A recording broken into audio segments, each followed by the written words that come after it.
C'est vraiment ça, l'école d'horlogerie nous prépare à entrer dans les entreprises professionnelles. Quand on arrive en première et qu'on finit en quatrième, on est quelqu'un de totalement différent. Pendant, je pense, 1 mois, je me suis dit, peut-être qu'ils me prennent pour un apprenti. Déjà, l'école a changé maintenant, ils ont déménagé. J'ai vu les locaux, j'ai dit, purée, j'aurais bien voulu avoir ça. Nos profs nous le disaient, puis on les a pas écoutés, puis les élèves m'écouteront probablement pas, mais...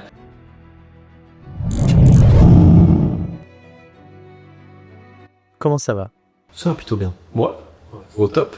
Florian, peux-tu présenter Gaël? Et Gaël, peux-tu présenter Florian? Je vous présente Florian Bédard. On s'est rencontrés à l'école d'horlogerie à Genève, donc de 2007 à 2011. Et en 2011, Florian il a commencé à travailler chez Harry Winston, d'abord à l'emboîtage, puis ensuite aux petites complications. Et en 2014, il m'a rejoint chez Languet. Chez Languet, c'est un peu particulier. Avant de commencer dans un département, on a un département qui s'appelle l'académie. Il a commencé à l'académie, puis ensuite dans un atelier pilote. Il fait tout de A à Z, donc c'est-à-dire prémontage, réglage, achevage, sur calibre simple et petites complications comme réserve de marche, grande date. Et il a fait ça de 2014 à 2016. Jusqu'en 2016, il est rentré en Suisse. Et puis à partir de 2017, on a fait de la restauration jusqu'en 2020. Et 2020, on a commencé à produire des litres. Je présente Gaël Peterman, horloger qui a commencé l'école en 2007, qui a fini en 2011 pour être horloger rabilleur. Après, il est parti chez Languet, 3 ans là-bas, où il a travaillé sur des montres simples comme la Languet Heinz jusqu'à des montres à complications, chronographe, quantième perpétuel. Et après ces 3 années, il est rentré en Suisse et où il a travaillé pour Sven Anderson en tant qu'indépendant. Et où il a travaillé notamment pour la maison de vente aux enchères Christie's, montre de poche, pièces anciennes, faire des belles restaurations. En 2016, moi je suis arrivé, puis on a gentiment créé ensemble un atelier de restauration. Et après, on a créé Peterman Bédard quelques années plus tard, en 2017. Pourquoi l'horlogerie? Je voulais faire quelque chose de mes mains, ça c'était sûr. Et à l'époque, je faisais pas mal de petites figurines à peindre. C'était le cycle d'orientation, il nous faisait des stages dans différentes entreprises et j'étais allé chez Vacheron Constantin faire un stage d'1 journée. Ça m'a plutôt bien plu. Aussi, mes parents habitaient à Plan-les-Ouates et j'étais toujours entouré par Patek Philippe, Rolex, toutes les grandes marques. Et du coup, j'ai dit pourquoi pas essayer l'école d'horlogerie. Pour ma part, c'est un peu hasardeux. Pareil, je savais que j'aimais bien la mécanique, ce genre de choses. On avait des conférences pour aller voir différents métiers. Notre prof nous avait obligé d'aller au moins à 4 conférences. Moi, j'ai pris mon pote à côté, un pote de toujours, et je lui ai dit, viens, j'en choisis 2, t'en choisis 2, et puis comme ça, on fait les 4 ensemble. J'étais partant, donc moi, j'avais choisi électronique et chimie, un truc du style, et lui avait pris horloger. Et ça m'avait vraiment marqué. J'étais là, purée, l'horlogerie, c'est pas mal et tout. Et j'en ai parlé à mon père, puis ça devait être en 2005 ou 2006, donc l'horloger était vraiment dans un grand boom. Donc mon père, il m'avait vraiment poussé à faire ça. J'ai vraiment galéré à trouver une place d'apprentissage, et j'ai finalement réussi à rentrer à l'école d'horlogerie à Genève. Quel est votre meilleur souvenir lors de votre passage à l'école d'horlogerie de Genève? Je sais pas si on a la même chose, mais c'est vrai qu'en 2e année, on était ensemble avec Yves Maillard, pour ceux qui le connaissent. Et on faisait de l'ongage fin, donc du limage. Avec Florian, c'était un peu une période de compétition. On finissait une pièce, l'autre il la prenait, on checkait sous le pinot. T'as fait une rail là, tac tac. On essaie toujours de faire mieux. Bon, quand je vois les pièces aujourd'hui, je me dis, comment ça se fait qu'on ait rien vu d'autre que ça. Puis là, on commençait enfin à arriver dans des pièces de mouvement, on commençait vraiment à toucher à du plus petit. C'est vraiment là que ça commençait aussi pour moi, personnellement, à avoir un peu plus d'intérêt. C'était cool parce qu'il y avait une bonne ambiance dans l'atelier. Yves Maillard, il dit toujours plein d'histoires. Moi, j'aimais trop ça. Compétition entre Florian et moi, c'était vraiment une super année. Les histoires d'Yves Maillard, ce qui se passait à Patek, on voyait un peu les coulisses du calibre 89, etc., sur lesquels il a travaillé. Et puis, oui, il y avait cette compétition. C'est une compétition saine où on essayait vraiment de se pousser dans nos limites en termes de décoration. J'avais pas encore eu ce déclic, et puis c'est vraiment en 2e année où j'ai commencé à me dire, purée, ça peut être quelque chose d'intéressant. Quel conseil donneriez-vous à un jeune qui commence aujourd'hui? Prendre des notes. Nos profs nous le disaient, puis on les a pas écoutés, puis les élèves m'écouteront probablement pas, mais d'avoir cette habitude de prendre des notes. Comme ça, quand on arrive dans une entreprise, moi j'ai vu chez Languet, quand j'ai commencé au quantième perpétuel, j'avais plus le choix, quoi. Et j'avais un cahier de notes de savoir comment faire, mes réglages, etc. 10 ans après, des fois je suis là, je rouvre ce cahier que j'avais chez Languet, je dis, purée, pour le chrono, comment on faisait, c'est bête, mais si dès le début on prend le pli, après c'est bon. Et avec les années, je me dis, purée, mais c'était vraiment les années où j'aurais pu me renseigner plus, par exemple par rapport à l'histoire de l'horlogerie. L'horlogerie sur Genève, l'horlogerie de la Vallée, c'est hyper intéressant. Aller se documenter dans des livres d'histoire, voir ce qui a été fait. Quelles compétences acquises à l'école d'horlogerie vous est encore utile aujourd'hui? La décoration. Disons qu'on a une bonne base de décors. Après, bien sûr, on s'est amélioré avec les années. Quand on reprend les décors qu'on faisait à l'époque, on voit qu'on a vraiment progressé. Mais on avait vraiment une bonne base. On savait comment traiter chaque matière, comment on fait pour polir. Ouais, qu'on me compare avec d'autres écoles, où on a des amis en France, en Finlande ou en Hollande, etc. On voit que Genève met énormément l'accent sur le décor. Et du coup, ça se ressent dans ce que nous on fait aujourd'hui, parce que c'est quelque chose qui nous a touchés. Quel a été un moment clé durant ces 4 années? Je me rappelle mon premier jour, quand on arrivait, on attendait dans une salle. Et on n'a aucune idée de qui on attendait, mais on était tous là, Montpellier Vegan. Et puis d'un coup, il y a un gars qui arrive, et il faisait 2 mètres, avec un trousseau de clés, je sais pas, il y avait au moins 36 clés. Il arrive, et en fait, c'était mon prof, du coup. Monsieur Philippe Quentin. Et je disais, oh purée, ça met direct dans le bain. Il a des mains et il te dévisse la tête. Ouais, si tu fais n'importe quoi. Puis c'est fou parce qu'il a des mains énormes, mais c'est un très bon horloger, quoi. Il aimait bien ne rien dire quand on me posait des questions, me regarder dans le vide. C'était assez. C'est des bons souvenirs, du coup. Des bons souvenirs. Non, mais je veux dire, ça part. Non, ça devient des bons souvenirs. Mais... Avec l'expérience, que feriez-vous différemment lors de votre passage à l'école d'horlogerie? Moi, je me disais, je suis horloger, je vais rester en Suisse, c'est là où il y a le meilleur des boulots, et je m'en fous d'apprendre des langues. Voilà, j'aurais peut-être dû écouter un peu plus les cours d'anglais. J'arrive en Allemagne, et je me souviens vraiment du premier jour où, devant l'entrée principale, je sonne, et puis ça répond en allemand. Puis, mais je parle pas allemand, quoi. Ça fait déjà 4 ans que j'ai arrêté l'allemand. Puis je lui dis, do you speak English? Il fait, yes, yes. Mais je sais même pas comment le dire en anglais, en fait. C'est chiant, j'étais là. Ah, mais comment je vais faire? Et là, vraiment, tac, je réalise. Je me dis, mais en fait, qu'est-ce que je fais? J'arrive, la RH, elle parle en allemand tout le long. Je comprends rien. Bon, je les suis. Et là, ils m'amènent à l'académie. Pendant, je pense, 1 mois, je me suis dit, peut-être qu'ils me prennent pour un apprenti, en fait.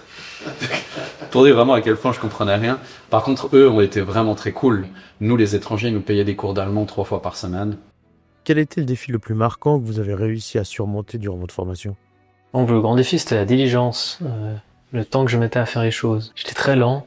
Et je crois que je le suis encore. Parce que je suis plutôt quelqu'un qui est... J'aime bien quand les choses sont faites lentement, mais bien.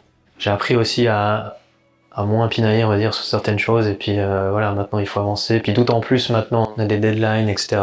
Mais il faut y aller, quoi. Certains cours, vraiment, j'avais pas envie de réviser. Et du coup, c'est de se bouger pour des trucs qu'on n'a pas envie. Ouais, par exemple, le huilage des mouvements, d'essayer de s'appliquer à huiler des mouvements pour recommencer le lendemain, que ça a pas de but. Pour moi, c'était difficile parce que quand je vois pas l'intérêt, ça me donne pas envie de m'appliquer. Ça, je pense que c'était le plus gros défi de devoir s'intéresser aux trucs qui m'intéressaient pas forcément, quoi.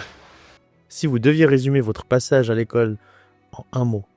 Je dirais changement. Comme je dis, moi, j'ai jamais aimé les cours pour m'intéresser aux trucs qui m'intéressaient pas. Et là, d'un coup, ça changeait parce que la majorité, quand même, ça m'intéressait. On arrive dans un milieu professionnel, on a une perspective d'avenir. Parce que chaque année, en plus, on apprend des choses différentes. Et vraiment, quand on arrive en première et qu'on finit en quatrième, on est quelqu'un de totalement différent, quoi. Un peu responsabilité aussi. On doit venir tous les jours à 7h30, c'est assez tôt. Même si on n'avait pas forcément beaucoup de devoirs, on devait rendre des comptes en termes de bienfacture, de diligence. Quand on vous voit les profs, c'est complètement différent. C'est vraiment ça, l'école d'horlogerie nous prépare à entrer dans les entreprises professionnelles. Quel a été le déclencheur au moment de créer votre entreprise? Donc moi, j'étais chez Languet, et j'étais arrivé à un moment où il disait, tu te débrouilles bien, t'as vu plusieurs ateliers, si tu continues encore comme ça, tu pourrais aller au prototype. Si tu viens, tu restes minimum 5 ans au prototypage, etc. C'était quand même un choix de vie où je me dis, je sais que je vais pas retourner en Suisse avant un sacré moment, quoi. Et c'est un peu pile poil au moment où je me suis mis en couple, c'était sérieux et tout. Je dis, mais moi je vais rentrer en Suisse, je sais pas encore quand. J'appelle Philippe Quentin. Je dis, t'as pas une invite pour Baselworld? Je vais un peu chercher du boulot à droite à gauche. Puis il me dit, non, j'ai rien, mais téléphone à Sven Andersen.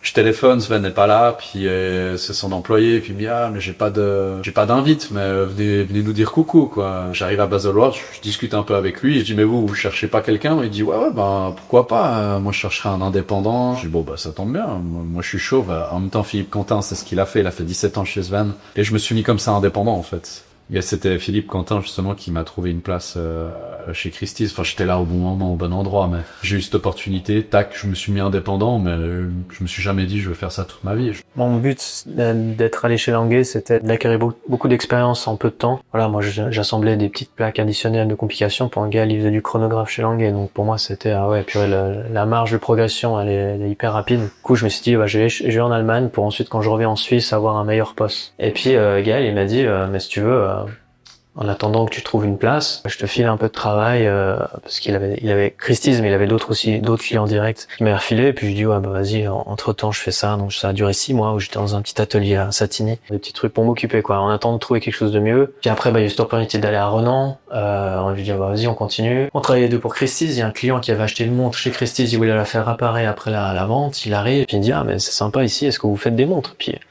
nous, à l'époque, on avait un petit projet. Là, on dit oui, alors il y a ça potentiellement, mais c'est encore rien de sûr. C'était juste une idée qu'on a eu à Gaël. Puis il dit, ah, bah super, mais si la montre me plaît, moi je suis prêt à avancer un petit peu l'argent pour que vous puissiez lancer le projet. Puis on était là, c'est incroyable. Enfin, le gars, il nous connaît très peu, quoi. On est des jeunes, puis il nous fait confiance. Puis après, bah, bien sûr, notre famille nous a aidés. Et puis, on a eu aussi l'aide d'un fournisseur, parce que une des choses qui coûte le plus cher quand on commence une montre, c'est le décolletage. Et du coup, bah, on avait une commande de décolletage qui valait je sais pas combien à l'époque. Puis, bah, le fournisseur m'a dit, bah, je suis d'accord que vous me payiez beaucoup plus tard. Voilà, je mise sur vous. Et du coup, en fait, ces 3 opportunités qui arrivent un peu à la suite, bah, on a dit, bah, c'est parti. Alors, on était à côté de Dominique Renaud aussi, quand on allait à Renan ensemble. Dominique, lui, il avait un projet à lui. Il était le seul horloger dans son entreprise. Il a dit, j'ai besoin d'horloger pour mon projet.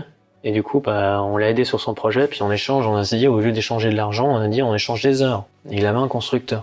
Grâce à lui, on a pu créer une montre vraiment de zéro. On a pu recréer des formes qu'on voulait, la montre comme on voulait, quoi. Et du coup, c'est un peu comme ça que ça a été créé. Vous parlez de quelle année? Quand nous, on a rencontré les clients, c'était 2017. 17, ouais. Et 2018-2019, c'est là où on a eu le développement. Ouais, alors 3 ans plus tard, je suis en plein Covid d'ailleurs. Enfin, on est hyper honoré de ce prix, quoi. À l'époque, nous, on avait mis beaucoup d'énergie dans le design du mouvement, parce que c'est quelque chose qui nous parlait. Mais au niveau du cadran, bah, c'était un peu, voilà. Quand on commence en indépendant, bah, on a des forces quelque part, on a des faiblesses ailleurs. Notre faiblesse, c'était vraiment le design des cadrans. Puis en fait, on est parti à Singapour avec Gaël. Et du coup, on allait là-bas. Et puis, les clients, ils voyaient la montre et disent, bah, le mouvement est vraiment cool, mais le cadran est horrible. Enfin, ça rend pas justice au mouvement. Goût et couleur, mais quand on a 20 à la suite qui disent, le cadran est horrible, on prend sur soi, on dit, bah, ok, on est prêt à travailler dessus. Du coup, en rentrant de Singapour, on a rencontré un designer qui s'appelle Bart Nussbaumer. C'est Bart Nussbaumer qui a redesigné juste le cadran aiguille. Et du coup, bah, on est venu avec cette deuxième version en 2020, et c'est vraiment en 2020 où c'est parti en 2 secondes, et puis on a réussi à avoir ce prix en novembre. Prix de la révélation qui était assez incroyable. On me rappelle encore, on était les deux dans la voiture, on attendait le coup de fil du Grand Prix parce qu'on avait mis la montre. Puis il y a toujours rien. On dit bon bah c'est mort. Et puis on partait de l'atelier, puis j'ai dit vas-y, on va boire une bière, notre défaite. Et puis dans la voiture ils nous ont appelé quoi. Il dit ah bah vous avez quelque chose. Et puis en plus c'était pendant la période Covid, donc il y a vraiment que ceux qui avaient gagné un prix qui étaient au théâtre. On savait pas quel prix on avait gagné. Mais on savait qu'on était dans la catégorie avec Woody Allen. On a dit, c'est mort. Carré, en plus, on arrive, Carré est là, je dis, ah, c'est mort, on n'a pas gagné ce prix. C'est mort de chez mort. Parce que dans la catégorie, on était catégorie homme, et puis, Carré, c'est presque imbattable, quoi. Ça fait des années qu'il gagne ce prix. Du coup, on a dit, bah, c'est mort, mais voilà, finalement, on est très content de l'autre prix, hein. Je dis pas ça, mais on était très honorés d'avoir ça. Mais 3 ans plus tard, si tu scrolles sur... Ouais. 3 ans plus tard. C'est juste 3 ans plus tard, si j'ai pas de bêtises. Ouais, Florian est chauve. Ouais, 3 ans plus tard, on présente notre nouveau modèle, quoi, le chronographe. Alors, nous, on est hyper fiers du produit, on voit les montres en compétition et on se dit, bon, bah, on a nos chances, quoi. Et puis, du coup, on l'a eu, quoi. Donc, hyper content, super reconnaissant. Je me souviens encore parce que Philippe Dufault est en diagonale et puis quand il a entendu notre nom, il s'est retourné, il a fait comme ça. J'étais là, c'est cool. Ah, c'est quand on a un peu la reconnaissance des pairs, moi, je trouve ça incroyable, quoi. Avec votre expérience, sur quel point vous feriez plus attention au moment de lancer son entreprise? Moi, je dis souvent que on était inconscient, puis c'est le seul moyen qu'on s'est lancé, parce que si on avait su, probablement qu'on l'aurait pas fait. Quand on parle de nos erreurs, c'est la comptabilité. C'est un truc bête, mais nous, on s'était dit que l'argent qu'on a sur le compte, c'est l'argent qu'on peut utiliser, mais c'est pas le cas. Et quand je vois des amis indépendants, c'est un peu ce qu'ils pensent aussi. Et puis, de s'entourer quand même de gens dans la comptabilité, c'est hyper important. Surtout quand il y a de l'argent qui rentre. C'est clair qu'on n'a pas d'argent, hein, et il risque pas d'avoir beaucoup de soucis, mais quand il y a de l'argent qui commence à rentrer, il faut très très vite s'entourer de gens qu'on peut faire confiance, et ça c'est pas évident, et qui peuvent nous aider dans ce sens-là. Ça, je pense que c'est un peu le regret, enfin le regret entre guillemets qu'on a, c'est de pas s'être entouré correctement dès le début, et puis on a fait des erreurs qu'on répare aujourd'hui. C'est bon à prendre de faire des expériences en entreprise avant. Personnellement, après, chacun fait ce qu'il veut, mais de sortir directement après l'école et faire directement indépendant, Les entreprises, ça amène quand même quelque chose qui reste intéressant, c'est les méthodes de travail, de voir aussi comment se passent les grandes productions, voilà, typiquement, nous, on fait 2 montages pour nos secondes mortes. Ça, on l'a pris de chez Languet parce qu'on a vu comment ils faisaient, c'est intéressant. L'utilisation du MyShore aussi, on a vu que c'était hyper cool à polir. Par exemple, moi, j'ai commencé en emboîtage. Alors voilà, c'est toute la journée, on pose des aiguilles, des cadrans, mais j'ai appris la propreté. Je l'utilise encore maintenant dans les montres. J'aime bien avoir ma place propre. Que ce soit les entreprises ou bien s'entourer, parce que je me suis mis indépendant. Moi, j'étais avec Sven Anderson qui était là et avec qui j'ai beaucoup appris. Quand on est parti, on s'est installé à côté de Dominique Renault. Probablement que la majorité connaissent pas Dominique Renault, mais c'est celui qui a confondé Renault Papy. En fait, à l'heure actuelle, s'appelle Audemars Piguet le Locle, qui fait juste toutes les grosses complications Audemars Piguet. Et jusqu'en 2020, on n'a jamais été seul. Même quand on avait notre propre atelier, il y avait toujours Dominique qui était à côté. On allait le voir. Ouais, comment tu fais ci, comment tu fais ça. Il y avait son ingénieur avec qui on discutait. On travaillait pour notre compte, mais on n'était pas tout seul. C'est hyper important de bien s'entourer, même si c'est une petite équipe, quoi. Étant amis, comment vous alliez le côté professionnel et le côté privé? On est vraiment potes, donc d'un coup on se dit bon là faut qu'on parle du futur, machin. On se pose, on regarde ce qu'on fait. Mais après on va aller manger un morceau à midi, on parle de trucs, puis d'un coup on me dit ouais mais bon tu vois les angles rentrants là-dessus, et puis d'un coup on pourra parler pendant 1 heure du boulot, donc on n'a pas, il y a des moments où on est obligé d'être formel, c'est comme ça, il y a des questions qui se posent de comment il faut avancer, donc là on se pose, quitte à discuter avec l'équipe. J'ai pensé pas. Ouais, des fois on s'envoie des trucs sur Instagram, puis ouais, t'as vu ça, machin, c'est des tu dors. Voilà, c'est tout. Merci beaucoup. Merci à vous.